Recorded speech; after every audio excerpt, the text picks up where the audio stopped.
एक शांत गांव था जहां दूर दूर तक पहाड़ियों के बीच कोहरा बिछा रहता था और पहाड़ियों के बीच कलकल करती एक नदी बहती थी जिसका पानी चांदी सा प्रतीत होता था। उस गांव में रहता था एक बूढ़ा कुम्हार जिसका नाम था केंजी। केंजी मिट्टी से चीजें बनाता था, खासकर फूलदान। उसके हाथ ऐसे चलते थे जैसे कविता लिख रहे हों। उसकी बनाई चीजें गांव भर में मशहूर थीं, बिल्कुल उत्तम, बिना किसी कमी के। एक दिन एक छोटा लड़का तारो उसके पास आया। वह अपने दोनों हाथों में एक टूटा हुआ फूलदान पकड़े हुए था। उसकी आंखें भरी हुई थीं। ये मेरी दादी का फूलदान था, तारो धीमे स्वर में बोला।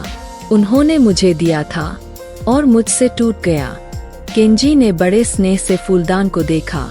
उसमें दरारें थीं, एक कोना भी उखड़ा हुआ था, लेकिन उसके चेहरे पर कोई चिंता नहीं थी, सिर्फ एक हल्की मुस्कान। ये बहुत खास फूलदान है, केंजी बोले। पर ये तो टूट चुका है, तारो ने मायूस होकर कहा। केंजी ने फूलदान को अलमारी में रख दिया और कहा, 5 दिन बाद आना। तारो के लिए वे 5 दिन चिंता और दुख से भरे थे। उसे लग रहा था कि उसने अपनी प्यारी दादी के साथ विश्वासघात किया है। उसे पूरा यकीन था कि केंजी उसे टूटा हुआ फूलदान ऐसे ही लौटा देगा। 5 दिन बाद जब तारो लौटा तो केंजी ने उसे वही फूलदान वापस दिया, लेकिन अब वह पहले जैसा नहीं था। उसकी दरारों को सुनहरी लाख से भरा गया था। वो दरारें अब छुपी नहीं थीं, बल्कि उभरी हुई थीं, जैसे फूलदान का हिस्सा हो।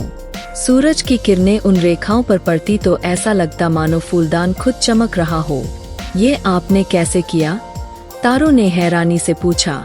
केंजी बोले, इसे हम किंतसुगी कहते हैं। हम जापान में टूटी चीजों को फेंकते नहीं, हम उन्हें जोड़ते हैं और उनकी टूटन को सुंदरता में बदलते हैं।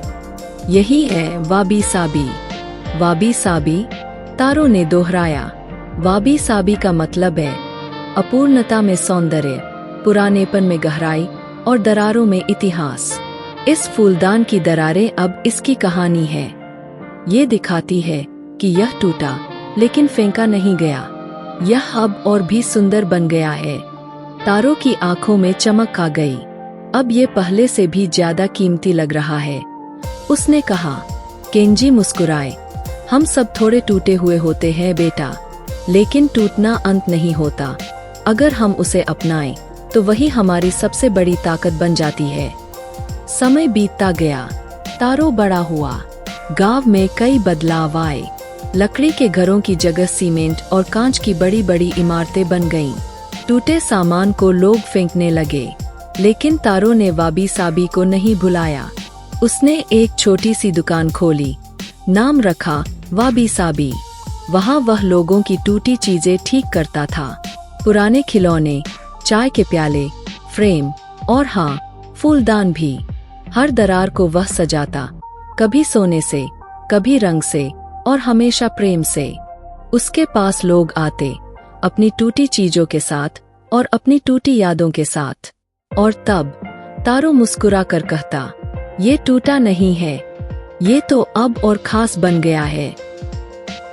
वाबी साबी हमें सिखाता है कि हर चीज हमेशा नहीं चलती, हर चीज परफेक्ट नहीं होती, हर दरार एक कहानी होती है। और सबसे जरूरी बात, हमारी अपूर्णता भी सुंदर हो सकती है, अगर हम उसे अपनाएं।